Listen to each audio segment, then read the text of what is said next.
In this project, which we call Optimistic Minds, but the play is actually called We're the Ones We've Been Waiting For.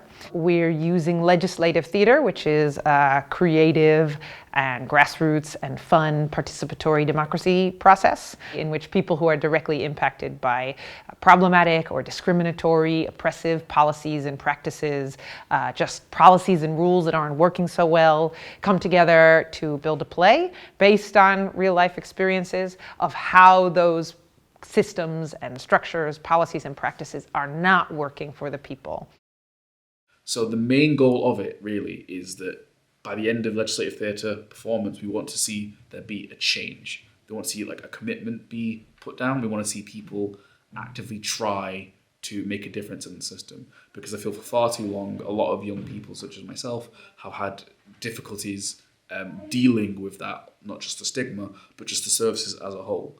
And legislative theatre, so far at least since the time of the show, we've seen ourselves like how much it's making a difference, from audience feedback just saying how impactful the show was to policies already being enacted upon.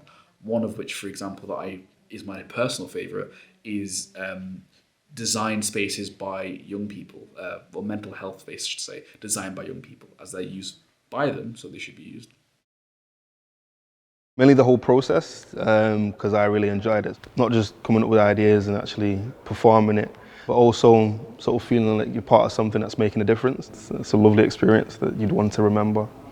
It has a sense of home, if there ever is a home feeling. Because I know we don't feel very at home in apartments and with the doctors. So speaking with all these other humans who also get it, it does feel like, you know, we're close to home, where it feels safe in a way and open.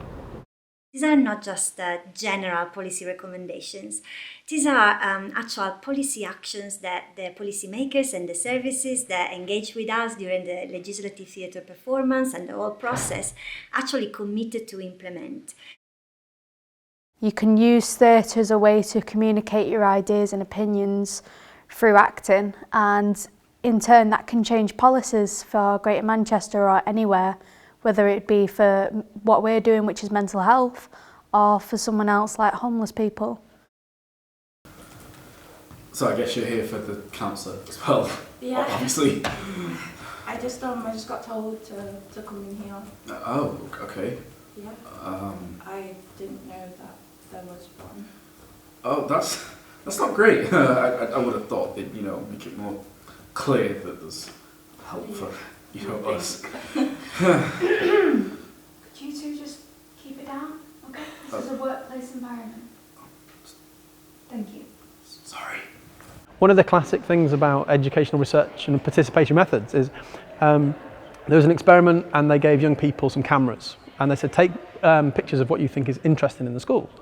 And all the young people took pictures of the toilets. And they were like, well, what has the toilets got to do with, school and learning? We thought they'd take pictures of, the books, the blackboard, the teacher. And children, we hate the toilets. We get bullied there. It's the worst part of our day. We live in fear of needing the toilet. And so now, toilets in schools are different. And I think that's like a really powerful kind of like point about participatory methods in general. So it's not just that it's about drama and that kind of seeing the action in the round, I guess. It's about having like young people there saying, this is my experience, this doesn't make sense to me. I was told to call this number if I had a mental health issue and... Oh, I see. Okay, have you had any plans? Have you got any plans? Plans? What do you mean plans? How do I put this delicately? Have you got any plans to commit suicide? No concrete plans, but I'm thinking about it. But you're thinking about it? Yeah, no, but I don't mean a plan. Okay, hold on the line please for me, thank you.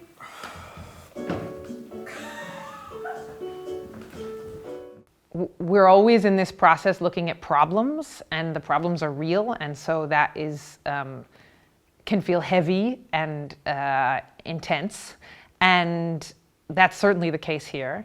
And I think the flip side of that, or the opportunity, is that sometimes when we are highlighting those problems and we recognize them in the character, and maybe there's a little bit of kind of turning up the dial and stereotyping, we can laugh at it.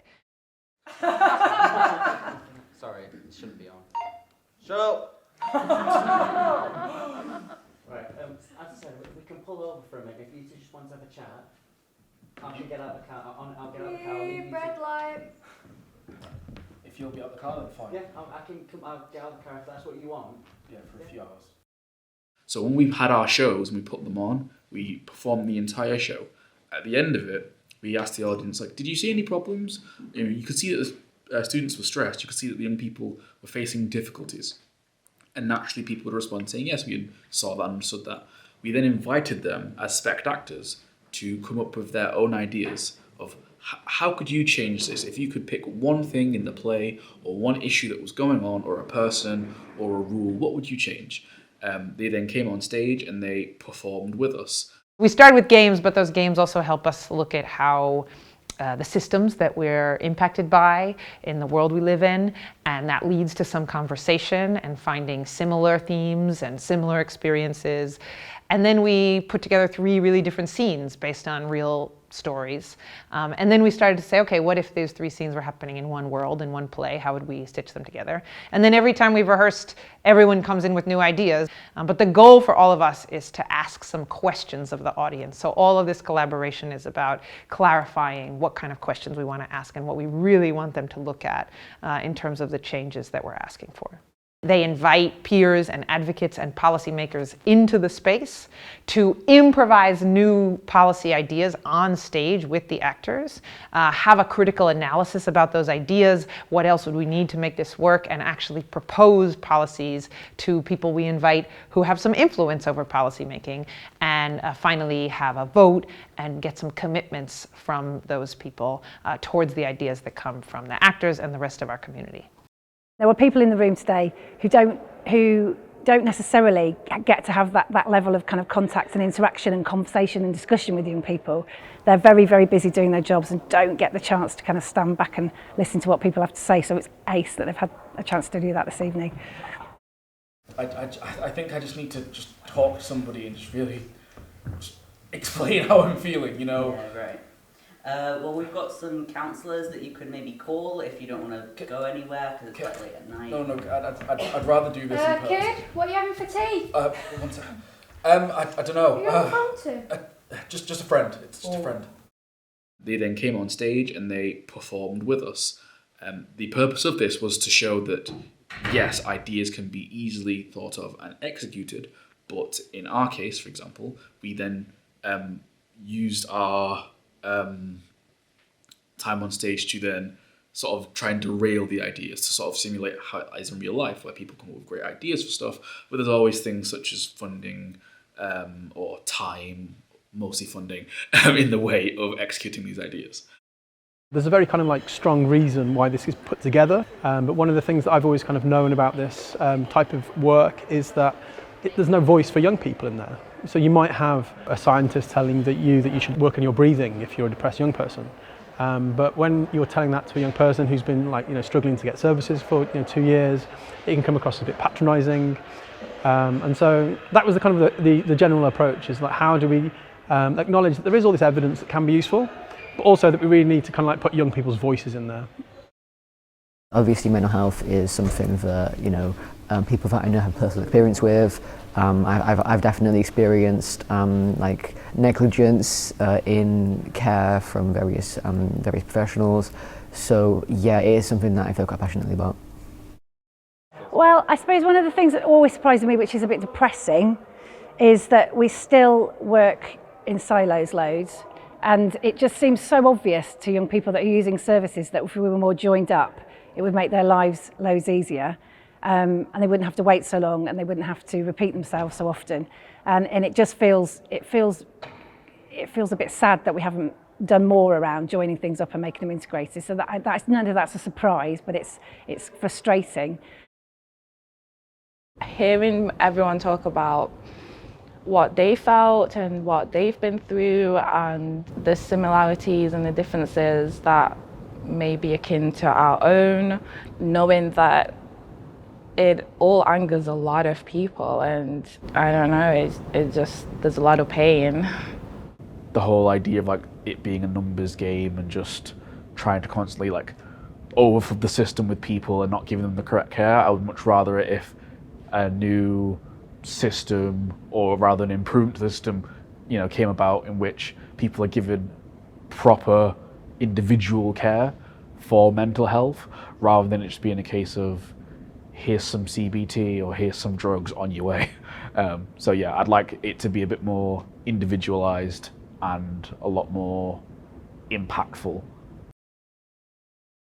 I think this is the important thing. We're kind of like taking young people's lived experience in a participatory, exciting sort of provocative, arresting way through theatre, and we're showing young people's lived experiences to people who can change their lives, I guess. So that's powerful.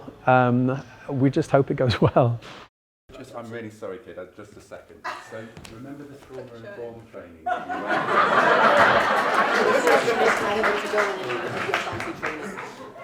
There's a 20 grand pay rise in it for you.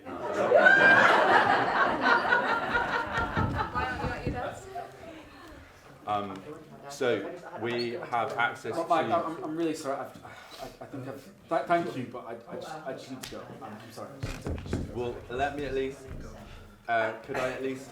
we have access to over 50 types of therapies that you could choose from, and I'm going to leave this with you. You have a think about it, and next week when we meet, you can talk about the options. We then had a team of policymakers who were also part of the audience come in.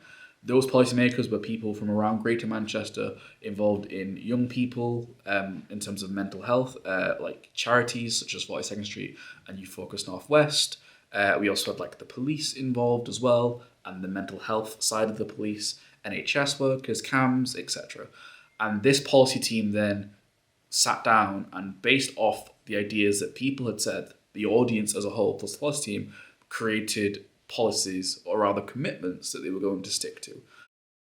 Putting young people at the front and sort of like trying to sort of like protect their spaces, and really kind of advocate for them at this kind of policy level.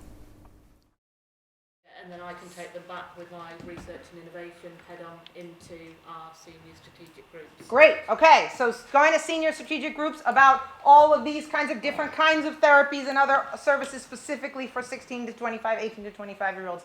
We could look at the time scales we need, and hold our coordinated group, have a sort of face-to-face afternoon session, invite the young people down to talk to that group when the work's been done, to actually inform us face-to-face in how it, and then maybe even give some examples of the type of training we could do. What can you bring forward to that? I feel like because we're the youth, so we can collaborate and talk about what we want this training to look like and how we can design it and bring it about, and then help communicate to you guys what we want that training to look like.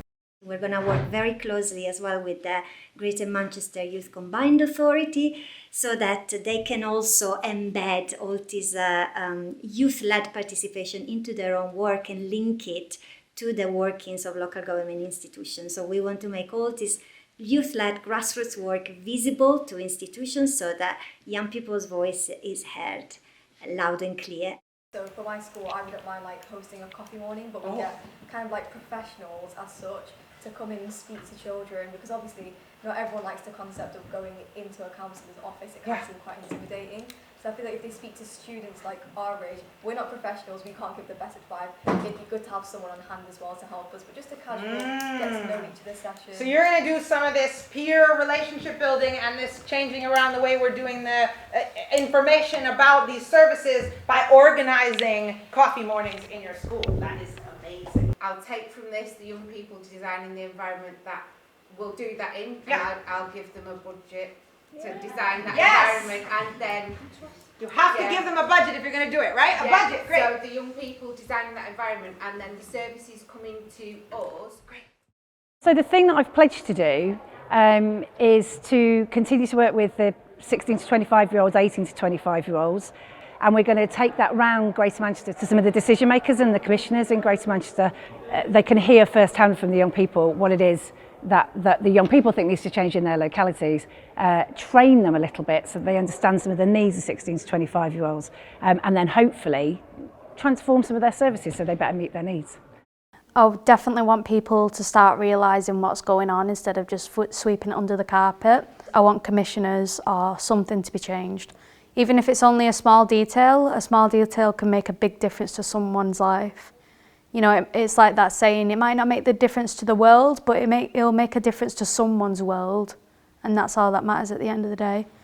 I've seen that not only just it happens in real life, it happens to a lot of young people and a lot of people in general itself. And I just hope that professionals can take that on board and think not only just they've got one problem, they've got multiple problems that could be sorted in nick of time before someone does something or anything. If this piece of theatre that we make can directly change somebody's mind and have a positive impact, or even, for example, change someone's negative opinion of mental health, and if that person then ends up, you know, bringing about change, that's the main thing I would personally want to see from it. So the young people are going to take training to become themselves facilitators and lead a new play with other young people.